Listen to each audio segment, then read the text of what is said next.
તમારા લગ્ન થયા ને ત્યારે તો મને એવી ખબર નહોતી પડતી નકર તો હું તમારા જ ઘરમાં હોત. અને તારા બાપાએ મને ખબર ન પડવા દીધી કે તું ઘરમાં છો. સાચી વાત. નકર ઓલા પગલા હોય.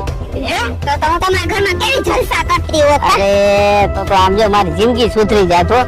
હે આ તારી બેન પફીડા જેવી જે બટકી ને ઈ મને બટકે જ નહીં. હે આવી બરફી જેવી હારી હોય કઈ ઘટે.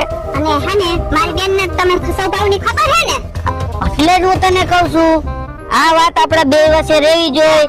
ત્રીજાને ખબર ન પડી જોઈએ કે આ જીજાજીને ને હારીને આવું હાલે છે. હો?